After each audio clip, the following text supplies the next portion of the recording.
आज से 10-15 दिन पहले एक न्यूज आई थी। एक 14 वर्षीय बालक ने सिर्फ इसलिए आत्महत्या कर ली, उसकी बहन ने चैनल बदलने के लिए उसे रिमोट नहीं दिया।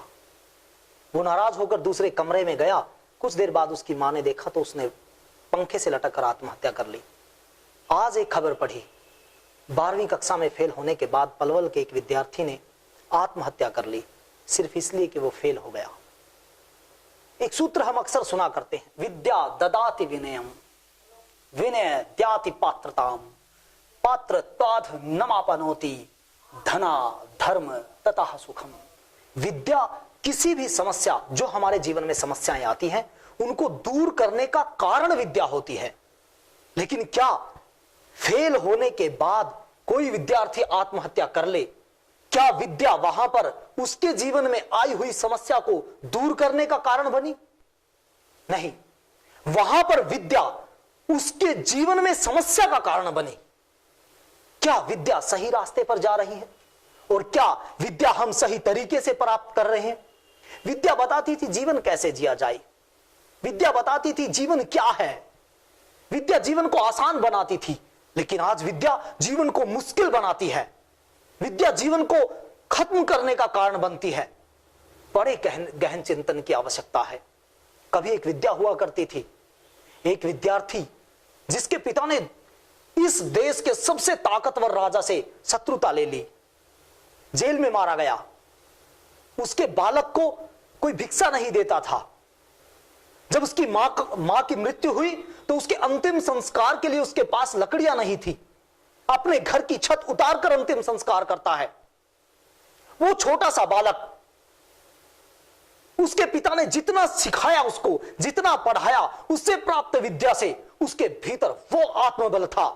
वो छोटा सा बालक निर्णय करता है कि मेरी विद्या में सामर्थ्य होगा तो मैं इस राज्य को बदल दूंगा। उसने बदला। वो युवक था चाणक्य, और उसने एक साधारण युवक चंद्रगुप्त को देश का सम्राट बनाया और उस समय के सबसे ताकतवर राजा धनानंद को गद्दी से उतार दिया, और चंद दिनों में सिर्फ विद्या के सामर्थ्य से। और आज विद्या, बहन ने धमका दिया तब आत्महत्या, मां ने धमका दिया तब आत्महत्या, टीचर ने धमका दिया, टीचर को चाकू मार दिया, फेल हो गए तब आत्महत्या, पढ़ने के बाद नौकरी ना मिले तब आत्महत्या। राज्य बदलने की कल्पना तो कहां है? आज सारे विद्यालयों में सिर्फ एक होड़ मची है, एसी कमरे हो, एसी ऑफिस हो, इंफ्रास्ट्रक्चर पर जोर दिया जाता है, लेकिन उनके भीतर पढ़ाया क्या जा रहा है, इस पर कोई जोर नहीं दिया जाता।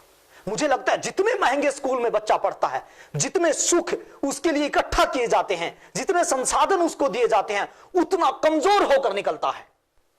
और मेरा अनुमान हो सकता है सरकारी स्कूल से निकलने वाला विद्यार्थी शायद जीवन में आने वाली समस्याओं के प्रति ज्यादा सजग होता हो, ज्यादा संघर्ष करने की क्षमता उसके भीतर होती हो।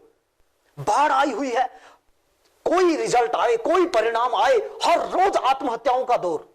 आने वाले दिनों में सीबीएसई का परिणाम आने वाला है, फिर वही दौर चलेगा। किसी को चिंतन नहीं है क्या पढ़ाया जा रहा है। वो बालक जो 14 वर्ष का बालक पिटता था, उसे चिंता नहीं होती थी अपमान की, लेकिन 14 वर्ष का बालक अपनी बहन, अपनी मां, अपने पिता के धमकाने पर आत्म सम्मान को टूटता महसूस करता और आत्महत्या कर लेता है। उसे यह नहीं पता जीवन किसके लिए जीना है और जीवन में करना क्या है, किसके लिए मर जाना है और किसकी बात भी नहीं करनी है। यह विनय विद्या दिया करती थी।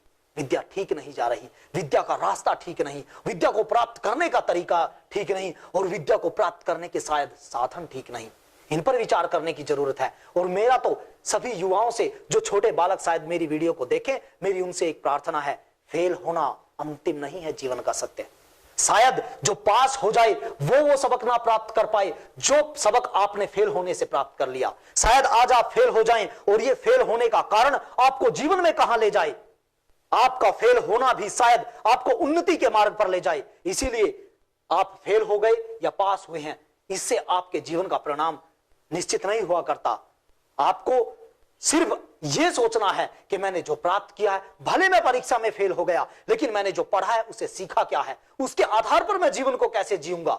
मेरी आप सबसे यही प्रार्थना है, फेल होना अंतिम सत्य नहीं, जीवन खत्म होने करने का कारण नहीं है। इसीलिए असफल होने पर भी संघर्ष करने की भावना अपने भीतर लाइए और आगे बढ़ने का जज्बा।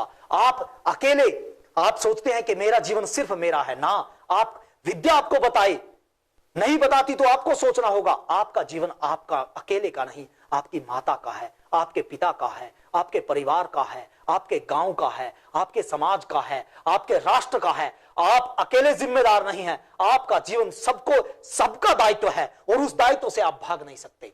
इसीलिए अपने भीतर एक आत्मबल लाएं और जीवन को उन्नति के मार्ग पर ले जाने के लिए असफलताओं से भी सबक लें।